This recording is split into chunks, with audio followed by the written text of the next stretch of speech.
नमस्कार साथियों, स्वागत है आप सभी का आपकी अपनी पाठशाला पर। मैं हूं अंकित अवस्थी। आप है मेरे साथ में बेहतरीन सेशन में आगे बढ़ते हुए। सेशन का नाम है बैंकिंग सिस्टम इन इंडिया। स्वागत है सभी साथियों का जो मेरे साथ में इस समय उपस्थित हैं। मेरे साथ में उपस्थित हैं पियाशा, नितिन, सुनील, प्रीति, प्रिंस, रितेश, नितेश, कमलेश, प्रियांशु, श्रवण, सभी साथियों को वेरी गुड मॉर्निंग। आइए साथियों आगे बढ़ते हैं और जानते हैं आज के सेशन में बैंकिंग के बारे में। थोड़ा सा आगे बढ़ते हैं।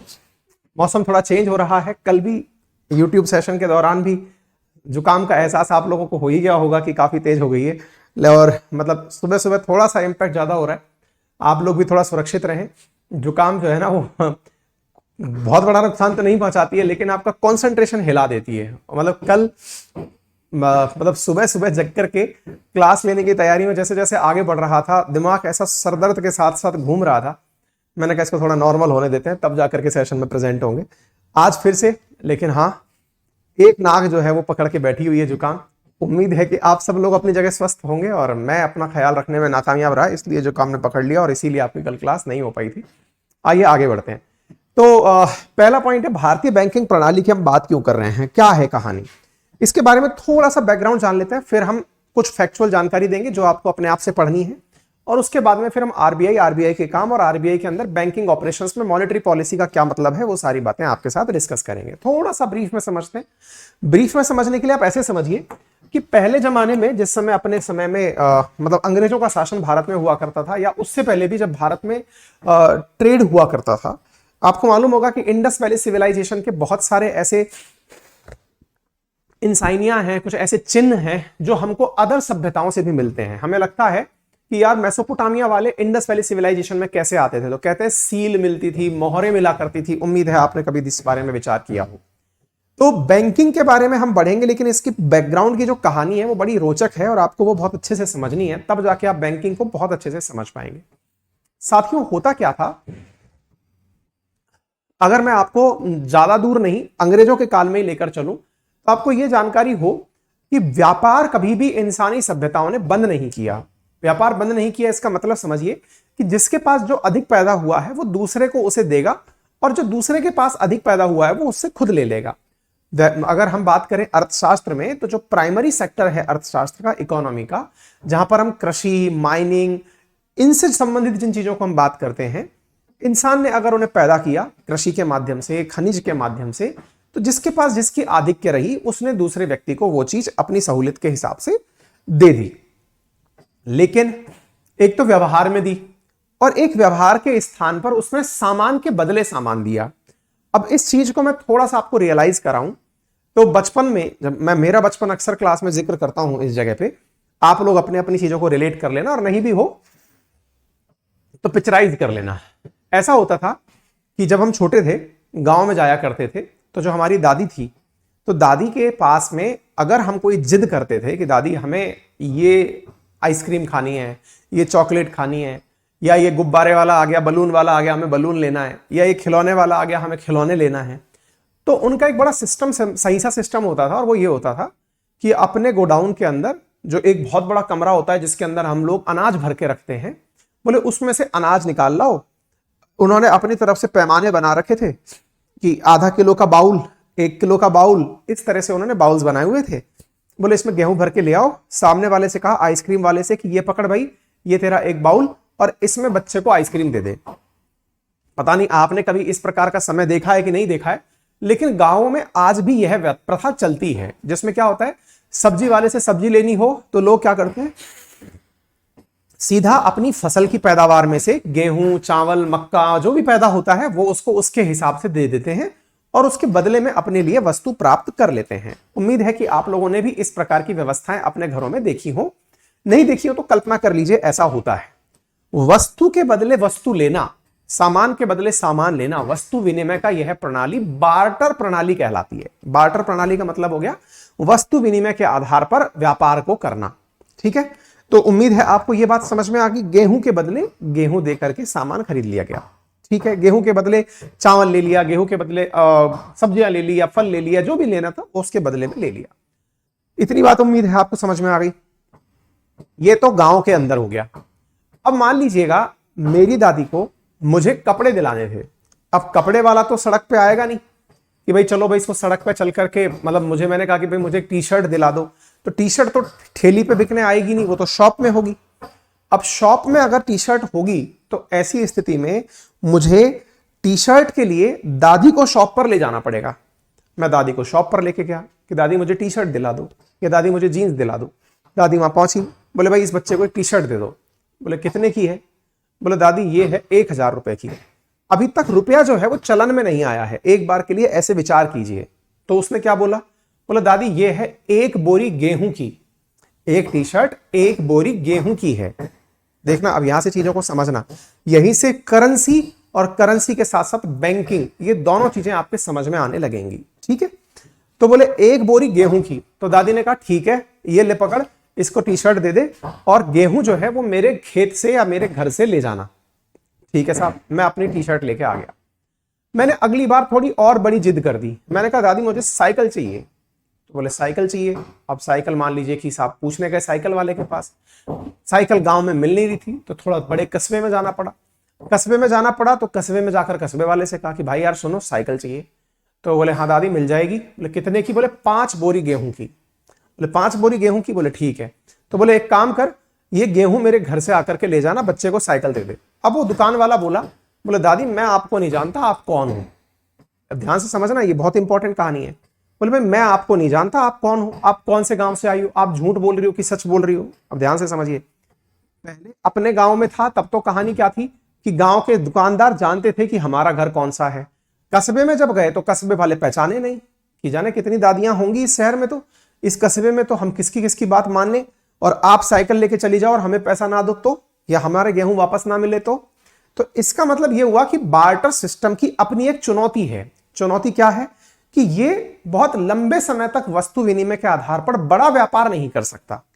इसका मतलब यह हुआ कि दादी को अगर गेहूं वहां पर पहुंचाना है तभी जाकर साइकिल ला सकती हैं। इसका मतलब अब दूसरी दिक्कत क्या हुई कि अगर वस्तु हमने लेनी है, हमने अगर सामान लेना है, तो हमें पहले दूसरे व्हीकल के अंदर अपना गेहूं भरना पड़ेगा और गेहूं भर करके फिर दुकान पर जाना पड़ेगा। अब उदाहरण में आज का समय सोचिए, मैंने कहा कि दादी मुझको ना गले में एक गोल्ड की चेन दिला दो। तो गोल्ड की चेन दिलाने के लिए मैंने दादी से कहा, दादी ने कहा ठीक है दिलाते हैं। गोल्ड वाले के पास पहुंचे, उसने कहा दादी कम से कम 100 बोरी गेहूं लगेगा। बोले 100 बोरी गेहूं? तो बोले वहां से लेने। बोले दादी विश्वास नहीं करता। दादी पता चला ट्रक लेकर के चेन खरीदने गई है। इसका मतलब आप समझ रहे हैं? इसका मतलब यह हुआ कि वस्तु विनिमय की अपनी सीमाएं हैं। ऐसी स्थिति में बार्टर सिस्टम ज्यादा लंबा नहीं चल पाया। अब यहां से क्या बात निकल के आती है?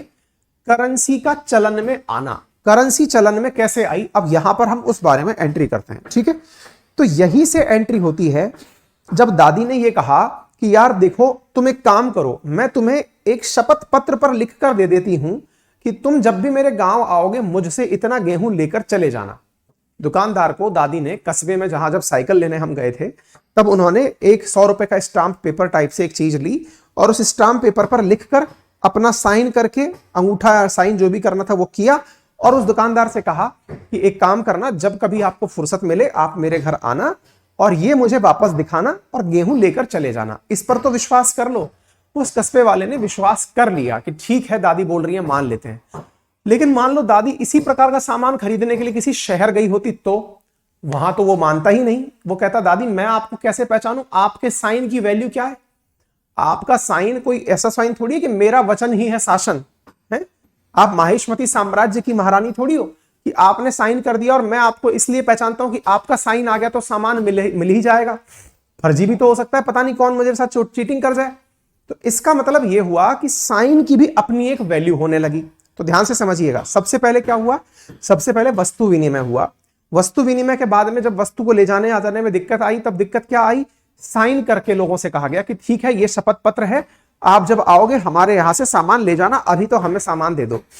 तीसरी स्थिति क्या आई कि थोड़ा और अगर वृहद एरिया किया गया तो सामने वाला व्यक्ति बोल दिया कि मैं नहीं पहचानता मैडम आपको, आप कौन हो, मैं इस चीज को नहीं मानूंगा, आपको मुझे पैसे पहले ही देने पड़ेंगे। तो दादी ने फिर क्या कहा कि यार एक काम करते हैं, तू मुझे नहीं पहचानता? बोले नहीं पहचानता। तुझे मेरा गांव पता है? बोले हाँ पता है। बोले उस गांव के सरपंच से कहलवा दूं तो मान जाएगा? अब ध्यान से समझना, ये बड़ी इंटरेस्टिंग कहानी हो रही है और उम्मीद है आप इस पिक्चर को अपने दिमाग में बनाते हुए जा रहे होंगे। तो उस दुकान वाले ने कहा, जिले के दुकानदार ने, सरपंच कह देगा क्या? बोले हाँ। बोले सरपंच अगर लिखित में सील लगा के दे दे तो मान जाएगा? बोले हाँ मान।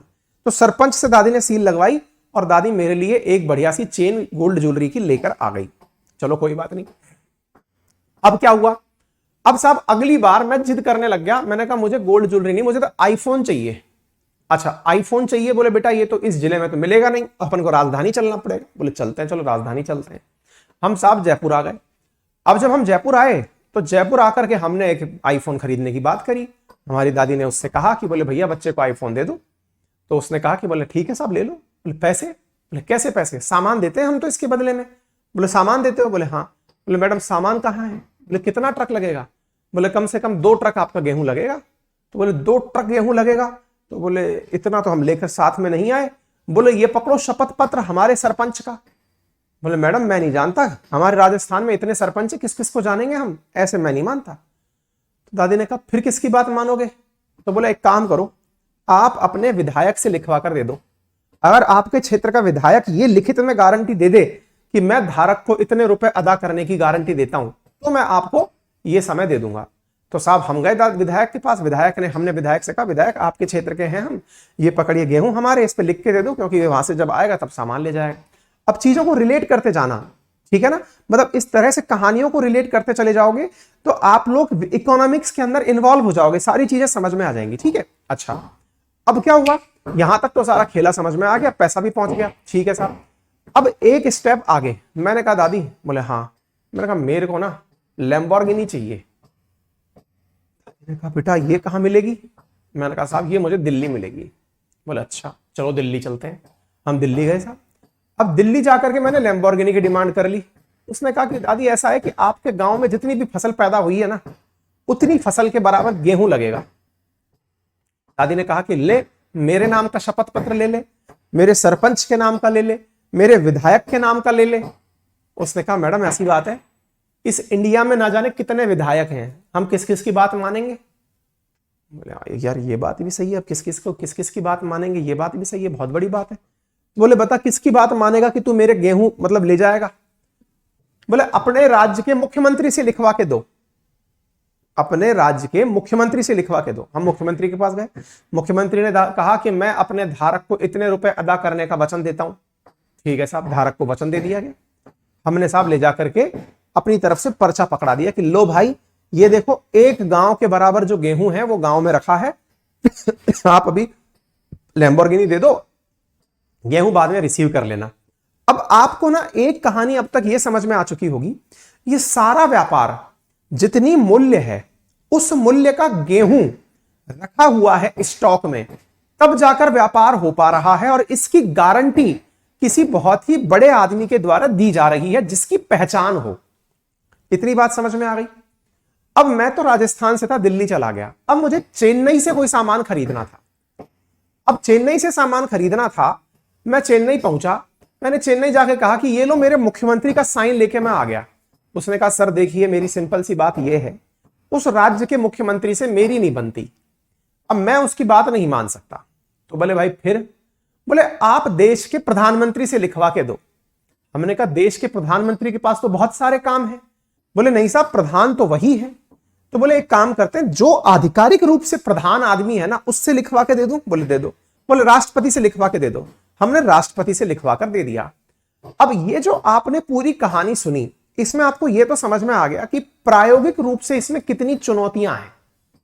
आपको मेरी इस पूरी कहानी से एक भाव तो पैदा हो चुका होगा कि इस काम में कितनी सारी चुनौतियां हैं। और ये तो मेरे अकेले की कहानी थी।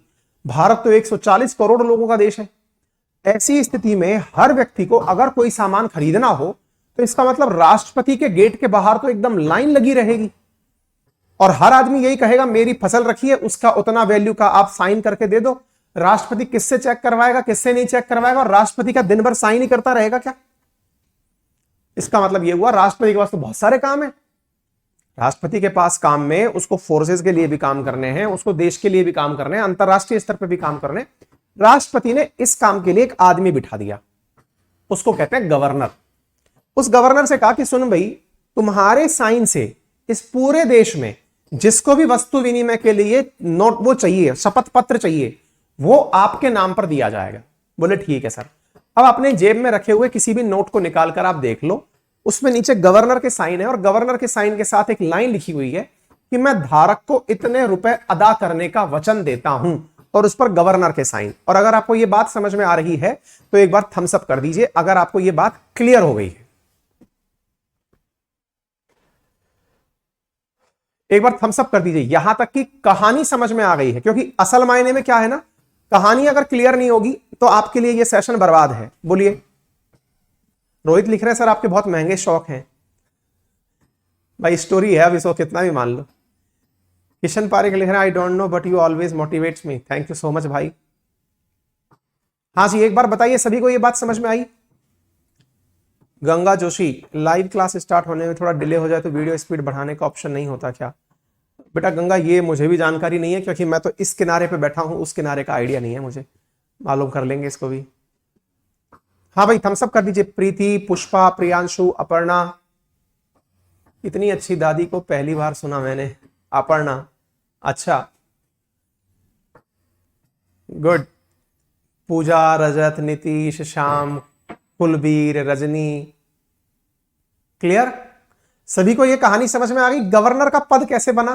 तो यहां से जन्म हो गया आरबीआई के गवर्नर का। एक तरह से कहानी में बिठा लो आप इस चीज को। अब आपको आरबीआई के गवर्नर की बात समझ में आ जाएगी। Harsh Patel, watching you from Canada, you made every topic interesting and now I think I can give also exam also. अरे हर्ष भाई, जब ऑलरेडी कनाडा जा चुके हो तो एग्जाम क्यों देने हैं आपको यार, हैं? चलें आगे बढ़े।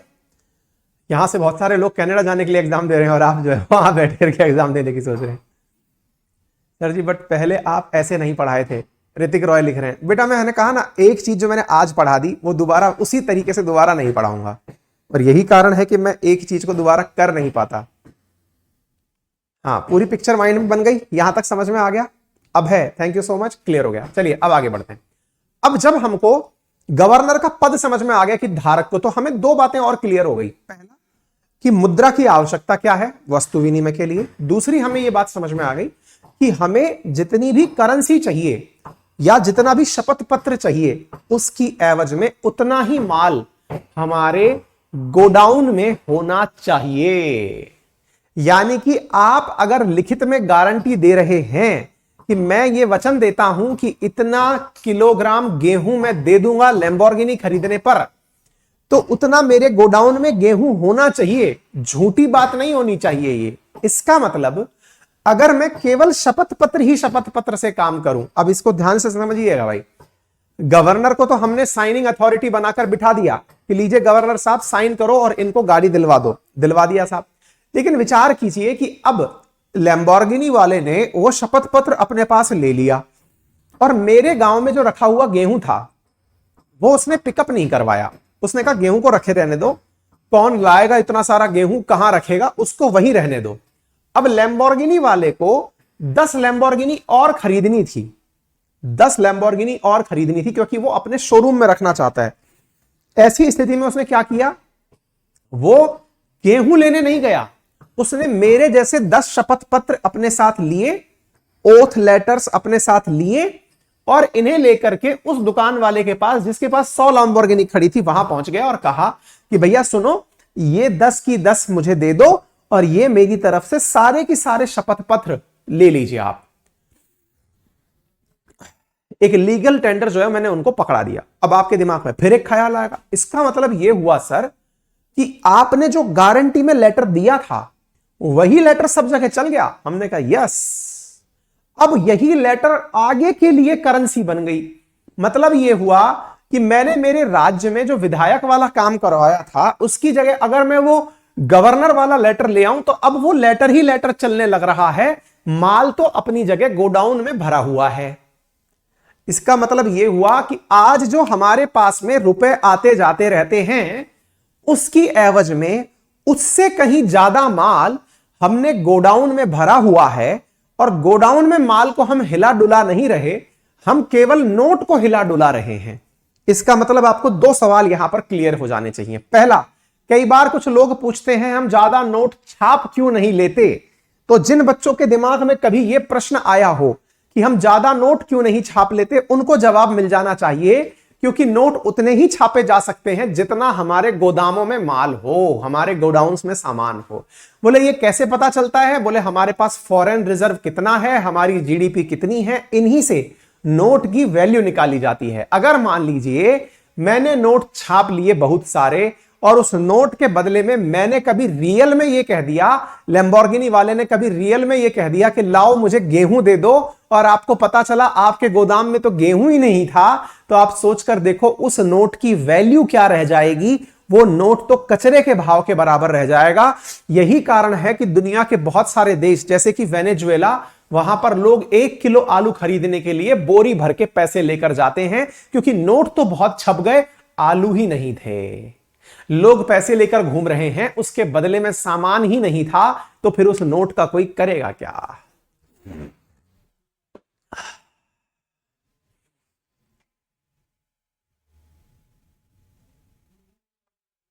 गुरुजी आपके जितना सफल बनना है तो कितना मेहनत करना पड़ेगा। पहले तो विक्रम इस बात के लिए धन्यवाद कि आपको मैं सफल लगता हूं, और अगर ऐसा सच है तो भैया बात ऐसी है कि मैं पढ़ता रहता हूं। अब पढ़ने के लिए अभी मैंने एक नया काम आपके लिए करने की सोची है, अगर आप लोग चाहेंगे तो उसको बहुत अच्छे से करने वाला हूं। थोड़ी हिम्मत कर रहा हूं। अगले मंडे से, ये जो कमिंग मंडे आ रहा है ना, यूट्यूब पर मैं अपने पूरे जीएस के प्रैक्टिस सेट लेके आने जा रहा हूं, और ऐसे प्रैक्टिस सेट की उसके बाद आपको फिर सब्जेक्ट के नाम पर मेहनत करना बंद कर देना होगा कि बस हो गया बोले भैया। इस तरह का प्रैक्टिस सेट करने की कोशिश कर रहे हैं हम, देखो प्रयास तो चल रहे हैं। चलो आइए, क्वेश्चन आंसर की प्रैक्टिस ऐसी कि अगर आपने वो क्वेश्चन आंसर लगा लिए तो लाइव जिंगा लाला। चलिए, तो यहां तक समझ में आ गया आपको? तो करेंसी ज्यादा क्यों नहीं छाप लेते, इसका जवाब मिल गया। करेंसी छपती क्यों है, इसका जवाब मिल गया। जितना हमारे पास खजाने में पैसा है उसी की एवज में नोट छपते हैं। खजाने में क्या माना जाएगा? गोल्ड माना जाएगा, विदेशी मुद्रा का भंडार माना जाएगा, तमाम प्रकार की ऐसी चीजें मानी जाएंगी, उसी की एवज में हम लोग अपने द्वारा नोट छापेंगे। तो चीजें क्लियर मैंने यहां पर आपको प्रॉपर तरीके से कर दी हैं, ठीक है।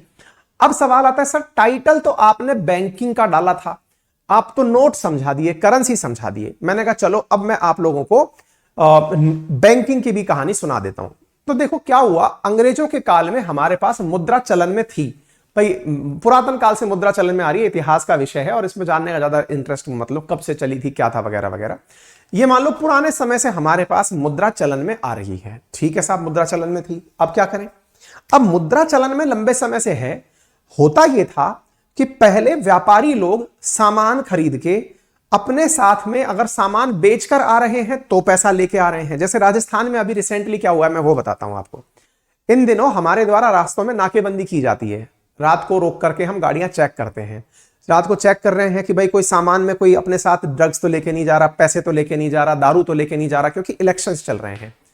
तो कुछ किसान जो अपनी फसल बेचकर आ रहे हैं, तो उनके पास में कैश रखा हुआ है। अब कैश रखा हुआ है तो ऐसी स्थिति में हमारे लिए तो वो जांच का विषय हो गया, कैश कहां से आ रहा है। अब सोचकर देखो, चलो ये तो हम लोग सरकारी लोग हैं जो चेक कर लिए, अब उल्टा चलते हैं अपन। विचार करो, अगर कोई चोर आगे खड़ा हो और रास्ते में कोई लुटेरा खड़ा हो और वो गाड़ी रुकवाए, गाड़ी रुकवाकर गाड़ी के अंदर कैश रखा है, गाड़ी का कैश पूरा की पूरा लूटे और निकल जाए। अब आप विचार करो, और आपको जानकारी हो, पहले तो हमारे सारे के सारे व्यापारी रेशम मार्ग के माध्यम से, सिल्क रूट के माध्यम से तुर्की और न जाने कहां कहां जाया करते थे, हैं? यूरोप तक माल बेचने जाते थे, और बेच करके, माल बेचकर उसके बदले में महंगा सामान लेकर आते थे, या फिर धन लेकर आते थे, गोल्ड लेके आते थे, असरफियां लेकर आते थे, हैं? स्टोन्स लेकर आते थे, माणक लेके आते थे, मोती लेके आते थे व्यापार के बदले में। अब जब वो लेके आ रहे हैं, रास्ते में सोचकर देखो आप, ये जितने भी कबीले हैं, ये अफगानिस्तान, तुर्की वाले जितने भी लोग थे, ये लुटेरे तो थे, इनके पास तो कुछ था ही नहीं पहले, तो ये रास्ते में लूट लिया करते थे। भारत पर विदेशी आक्रमण क्यों हुए, इसके पीछे की कहानी मैंने अक्सर बताई है कि भारत पर आक्रमण होने का बड़ा कारण यह था कि हम लोग इतना पैसा कमा के लाते थे, इनको लगा कि जब ये लोग ले जाते हैं रास्ते में, हम लूटते हैं तो ही हम मालामाल हो जाते हैं।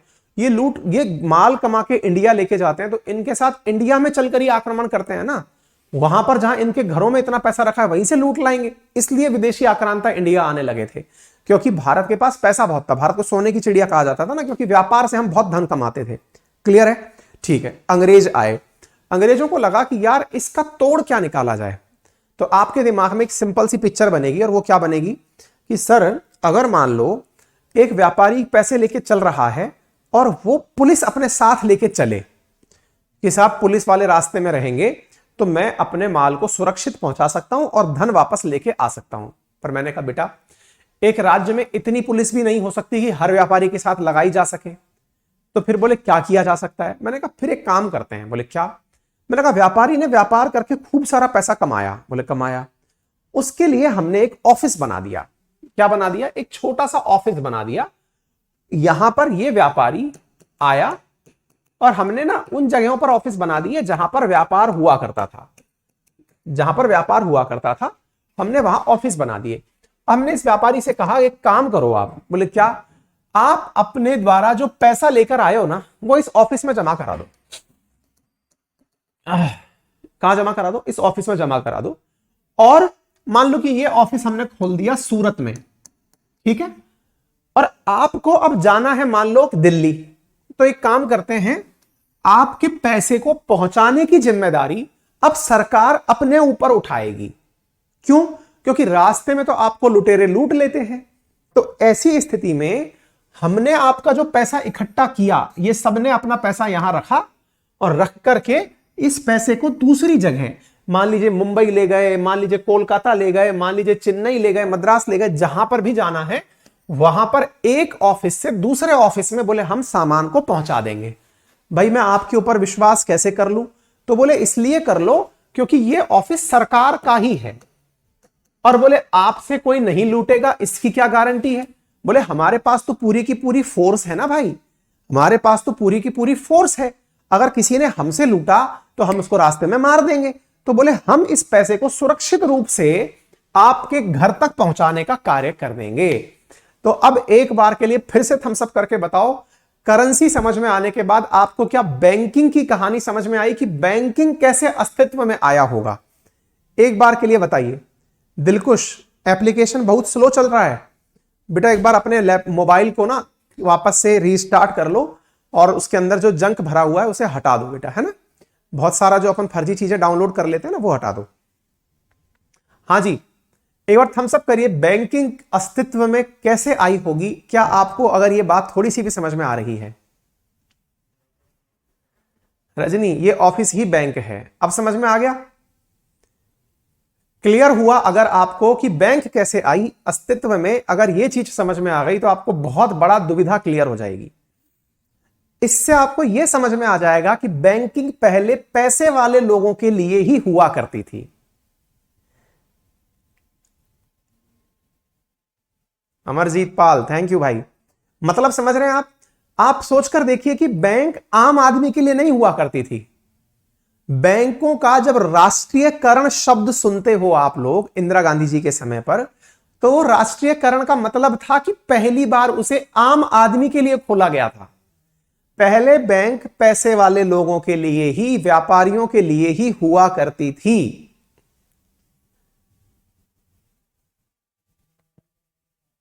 कहानी पहुंच गई सबके? वेरी गुड राजेश, ठीक है। इसका मतलब क्या हुआ कि भाई जितना भी बैंकिंग दुनिया में है, अब देखो मैं इंटरेस्टिंग तरीके से अब आपको सीधा यह बताऊंगा कौन सी बैंक कहां है। देखो उसकी स्थापना कब हुई, किसने की, ये सब फैक्चुअल जानकारी है, ये आप रट लेना। मैं आपको बैंक कहां कहां बनी ये रिलेट करा दूंगा, क्यों बनी ये मैंने समझा दिया। और फिर अंत में अब जब आप इतनी बात समझ चुके कि भैया बैंक इसलिए बनी क्योंकि व्यापारियों को सुरक्षा देनी थी और व्यापारियों को सुरक्षा देकर उनका धन एक दूसरी जगह से दूसरी जगह पहुंचाना था, फिर आप पूछेंगे फिर आम आदमी की एंट्री कैसे हुई? तो आज की स्थिति क्या है? आज आप देखते हैं हर ठेले वाले के पास पेटीएम का अकाउंट है, रिक्शे वाले के पास फोन पे, पेटीएम सब कुछ है। ऐसा क्यों है? क्योंकि अब जन जन तक बैंक का अकाउंट पहुंच गया, जन धन अकाउंट हो गया। इसका अर्थ क्या हुआ? अब इसका अर्थ यह हुआ कि केवल धनाढ्य वर्ग के ही पैसे की वैल्यू नहीं है, अपितु एक साधारण आदमी के भी पैसे की वैल्यू है। पैसा उसका भी चोरी नहीं होना चाहिए, पैसा उसका भी नहीं लुटना चाहिए।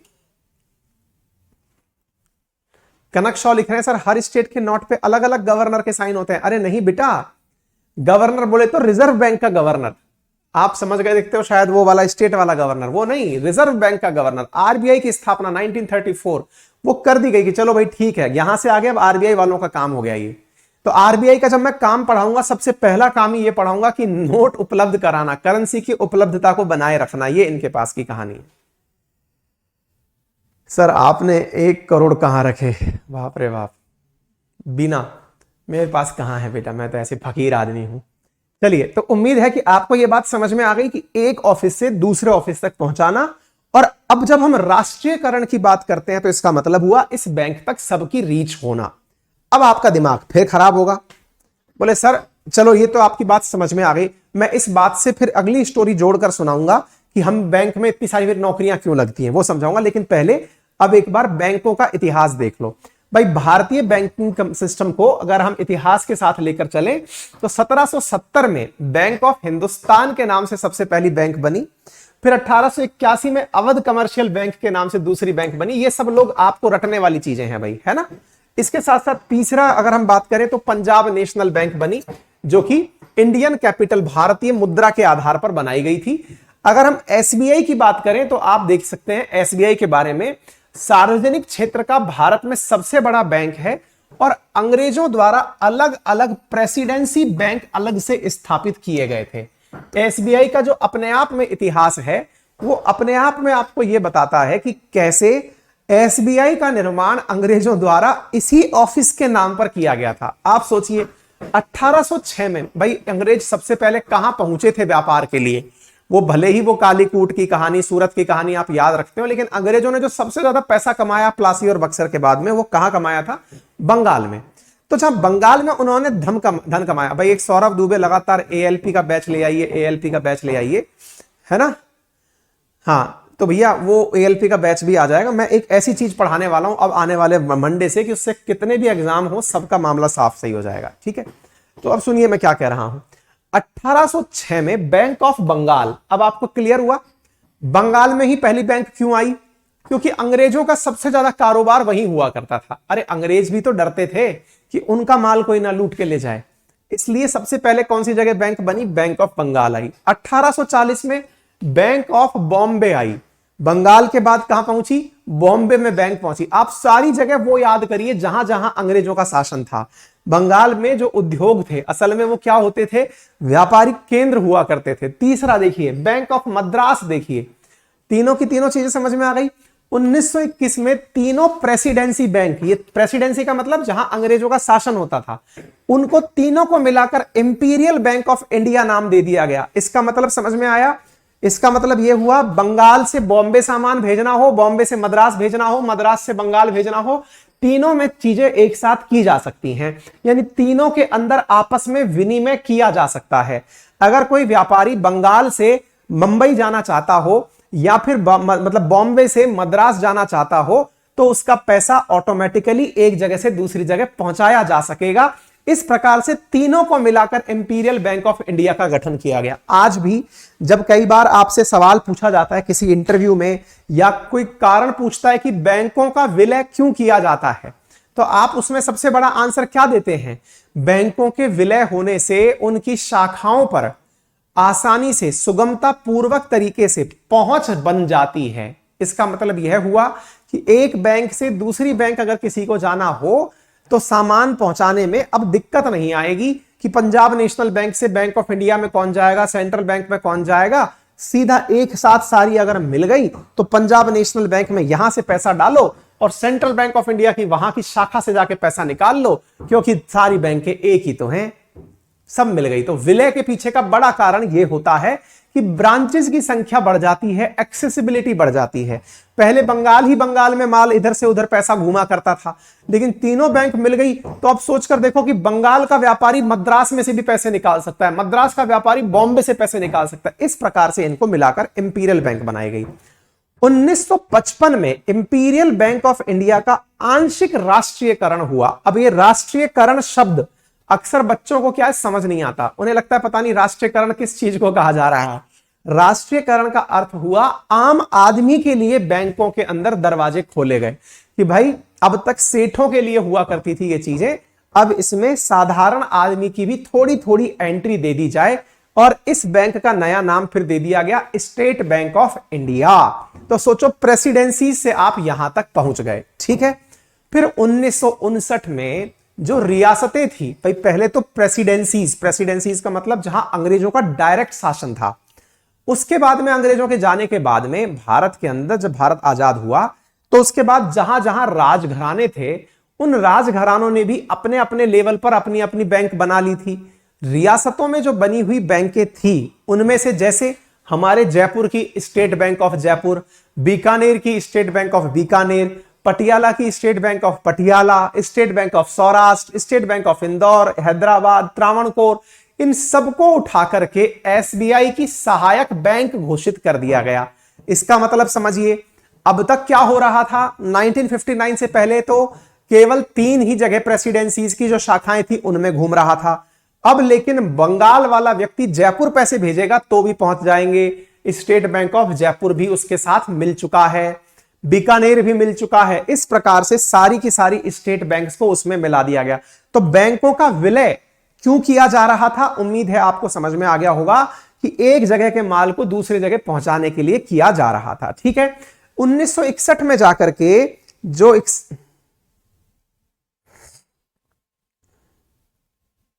1961 में जाकर के स्टेट बैंक ऑफ बीकानेर और स्टेट बैंक ऑफ जयपुर को मिलाकर एसबीबीजे नाम दे दिया गया। हमारे जयपुर राजस्थान की काफी फेमस बैंक थी ये, SBBJ, state bank of Jaipur and Bikaner. ठीक है ना। हाँ, अब ये समझ में तो आ गया कि सर ये,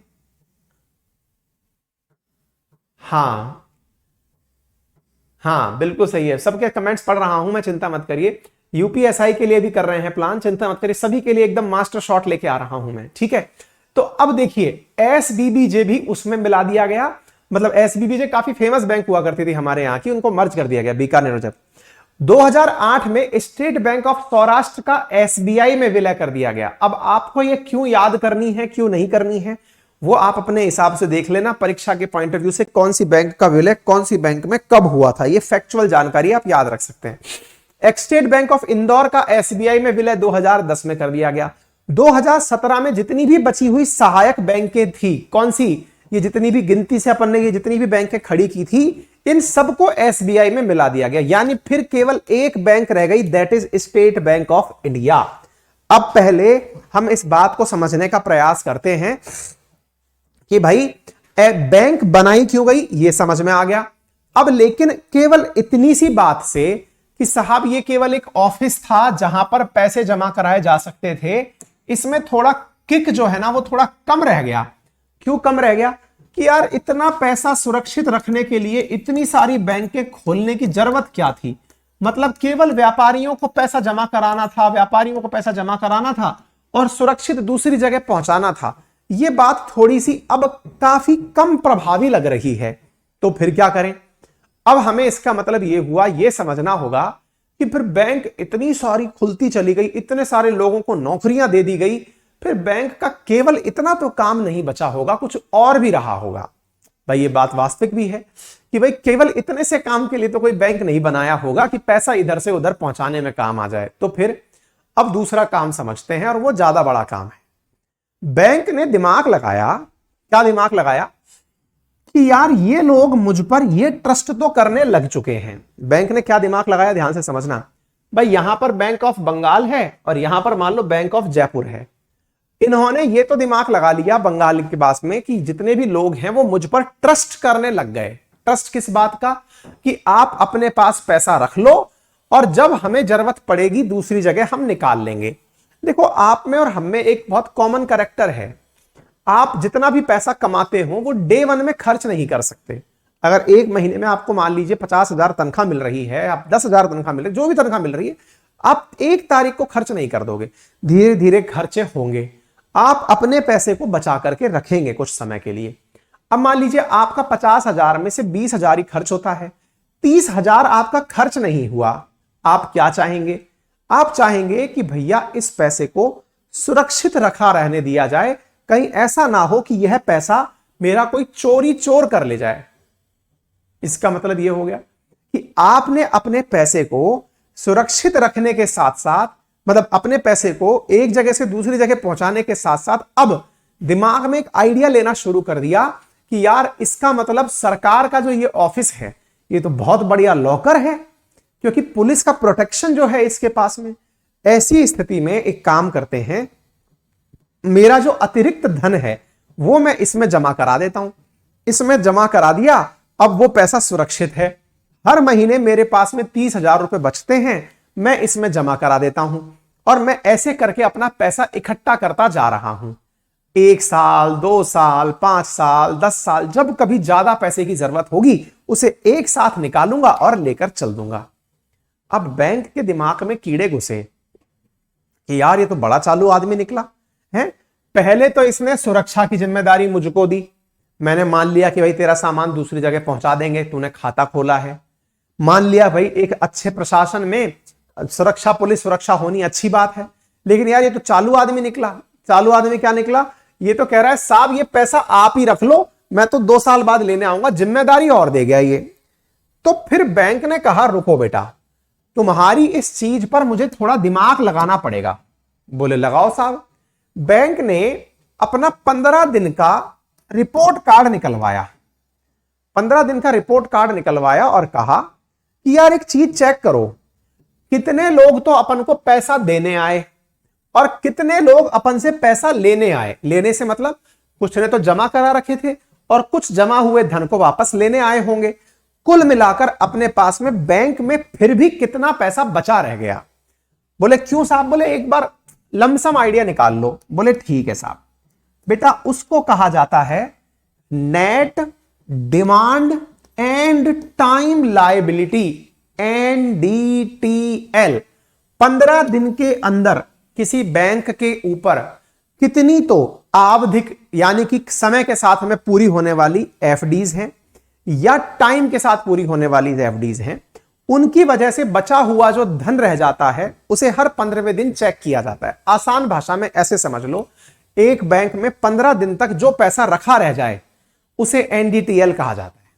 ठीक है, इसका मतलब यह है कुछ तो लोग पैसे से, भाई किसी का 15 दिन का मतलब किसी ने लास्ट ईयर जमा कराया था, वो आज लेने आ रहा हो पैसा कि सर मैं तो आज लेने आऊंगा फलानी तारीख को, उसने फिक्स डिपॉजिट करा रखा था कि मैं उस दिन लेने आऊंगा।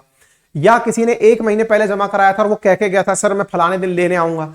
किस किस का समय पूरा हो रहा है, इस 15 दिन में अपने पास कितना पैसा कुल अपने पास बचा रहा वो चेक कर लो। बैंकिंग में इस कार्यक्रम को हर 15 दिन में किया जाता है, इसे NDTL कहा जाता है। चलिए ठीक है, इतनी बात समझ में आ गई। हाँ जी, विशाल शर्मा लिख रहे हैं अरे महाराज हिस्ट्री की क्लास कब चलेगा? 1 साल बाद। हाँ महाराज 1 साल बाद नहीं चलेगा ही नहीं, अगर आप इतना ही समझदारी से पेश आएंगे तो।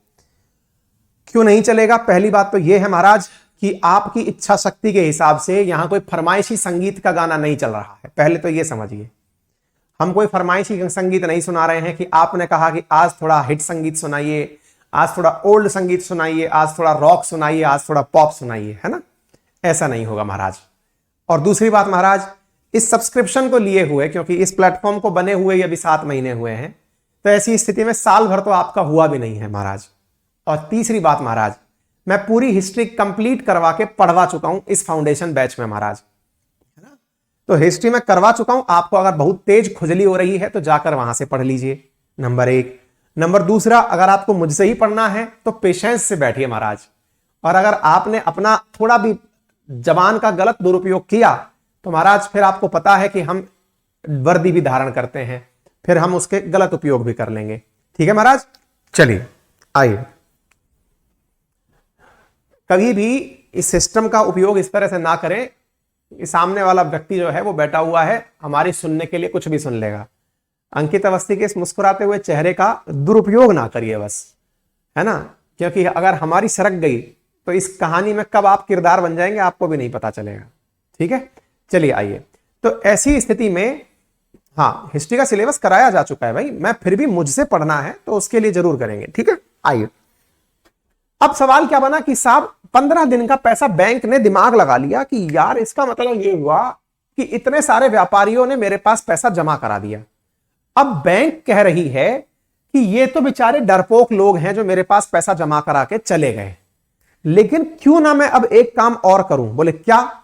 बोले यार इस पैसे का मैं भी पैसा घुमाने का काम कर लेती हूं।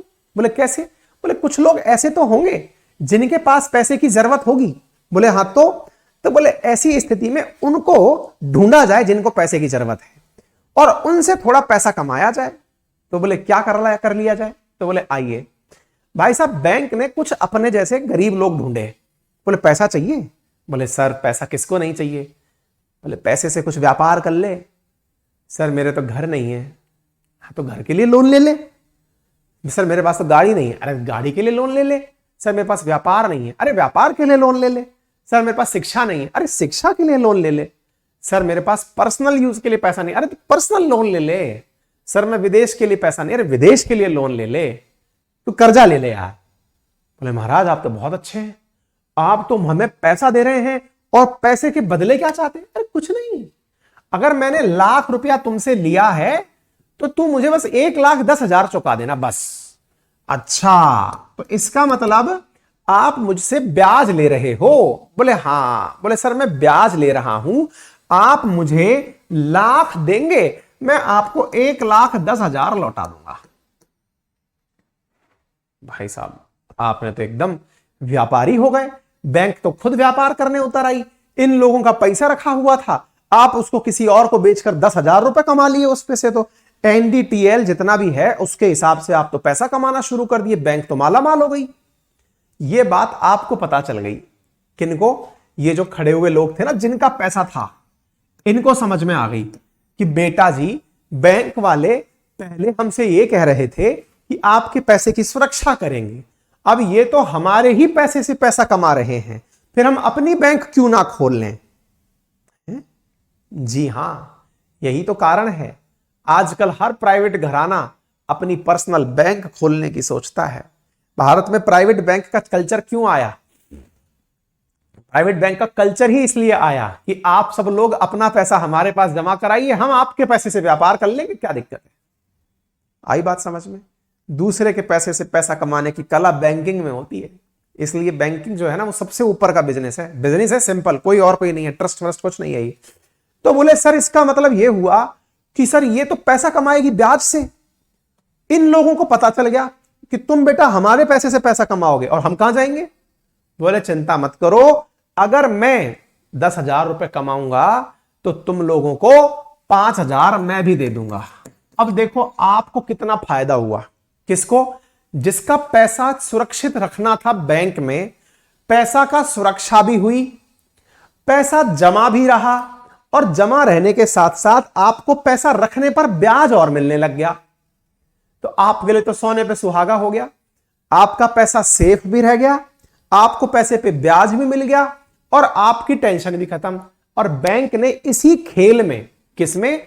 आपसे जमा करवा के और दूसरे को उधार देकर के जो गेम किया, इसी प्रक्रिया को आज हम बैंकिंग कहते हैं। इसी प्रक्रिया को आज हम बैंकिंग कहते हैं। तो बताओ भैया बैंकिंग समझ में आई या नहीं आई?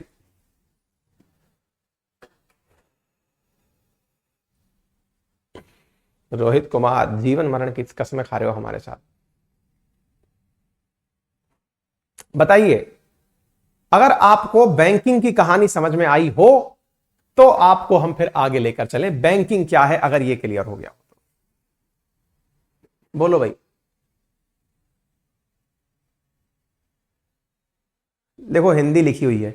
भारतीय कंपनी एक्ट 1949 के अनुसार बैंकिंग से तात्पर्य ऋण देने अथवा विनियोजन के लिए जनता का धन जमा करने और ऋण देने, जो मांग करने पर लौटाया जा सके, आज्ञा द्वारा निकाला जाता है, उसे बैंकिंग कहा जाता है। ठीक है, बैंकिंग समझ में आ गई, बैंकिंग का इतिहास समझ में आ गया, बैंकिंग कैसे चालू हुई वो समझ में आ गया। कल हम आरबीआई और आरबीआई के कार्य ये कल पढ़ेंगे। ठीक है, आज के लिए इतना ही, फिलहाल के लिए धन्यवाद।